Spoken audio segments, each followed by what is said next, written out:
අර වගේ ලියුමක් ලියන්න වෙනවා. දැන් නෑ ලියුමේ කතාව. දැන් නැද්ද? කෙල්ලෙක්ගේ නම ඉන්න කෙල්ලෙක් කියලා සඳුනි කියලා. මොකද්ද නම?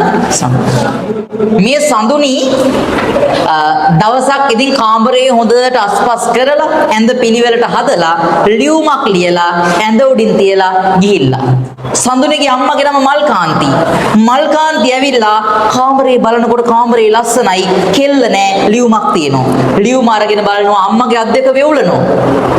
මේ ලියුම දිගෑරලා අම්මා බලනකොට දුව ලියුමක් ලියලා තියලා ගිහිල්ලා.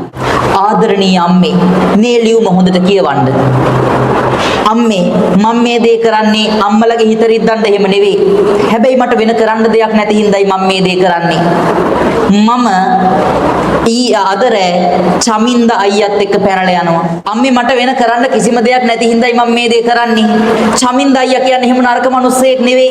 එයා කොණ්ඩයක් බැඳලා හිටියට, එයා මාල දාගෙන හිටියට, එයා පච්ච කොටලා හිටියට, එයා කනට කරාඹුවක් දාලා හිටියට එයා හරි හොඳ මිනිස්සෙක්, හොඳ අයියා කෙනෙක්. එයාට උනන්දුව තියෙනවා ජීවිතේ ජයග්‍රහණය කරන්න. කලින් එෆයාස් තිබිලා තියෙනවා තමයි. හැබැයි කමන්නේ මම එයාත් එක්ක යනවා. එයාට ජීවිතේ සාර්ථක වෙන්න හොඳ අවස්ථාවක් තියෙනවා. එයාට තියනවලු තනමල් විල පැත්තේ හේනක්. චමින්ද අයියා මට කිව්වා ඒ හේනේ පොඩි ගියක් හදාගෙන අපි මුණන්ගි ගංජා කියන්නේ එහෙම නරක දෙයක් නෙවෙයි කියලා. කොහොමත් මම මට ආයෙ හැරිලා එන්න බෑ, හැරිලා එන්න කියන්නත් එපා. මොකද චමින්ද අයියට දාව මට ළමයි කම්බෙන්නත් ඉන්නවා. අම්මේ බය වෙන්න එපා. මං චමින්ද අයියා එක්ක පරිස්සමට ඉන්නම්. මම දන්නවා අම්මලා කැමති නැති වෙන්නේ චමින්ද අයියට අසනීපයක් තියෙන හින්දා කියලා. අපි බලාපොරොත්තු වෙනවා මේ ලෝකේ තාක්ෂණයේ දියුණු වෙලා තියෙන්නේ, වෛද්‍ය විද්‍යාව දියුණු වෙලා තියෙන්නේ. ඒඩ්ස් වල ළඟදී මේ එන්නතක් හොයාගත්තට පස්සේ අපි ඒක බලාගමු අම්මේ. කොහොම වුණත් අම්මේ බය වෙන්න එපා. මං චමින්ද අයියා එක්ක පරිස්සමට ඉන්නම්. පරිස්සමට ඉඳලා අපේ බබා ඉපදිලා අවුරුදු 5ක් වුණාට පස්සේ අම්මලව හොයාගෙන එන්නම්. බුදු සරණයි පරිස්සමට ඉන්න මීට ආදරණීය දුව සඳුනි අම්මට. ඒත් එකම පේනවා ලියුම එහා පැත්තේ තව කැලලක් තියෙනවා. පෙරළුවක්.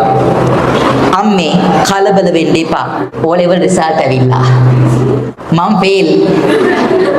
මං අම්මට මේ මෙච්චර විස්තරයක් ලියලා එව්වේ බොරුවට, ඇත්තට නෙවෙයි. ඒ කියන්නේ O level ෆේල් වෙන්න වෙනවට වඩා ලොකු කරදර මේ අපේ මිනිස්සුන්ට සිද්ධ වෙන්න පුළුවන් කියලා පැහැදිලි වෙන්න මං අල්ලපු ගෙදර ඉන්නවා. ගහන්න නැත්තම් ඇවිත් අරියා.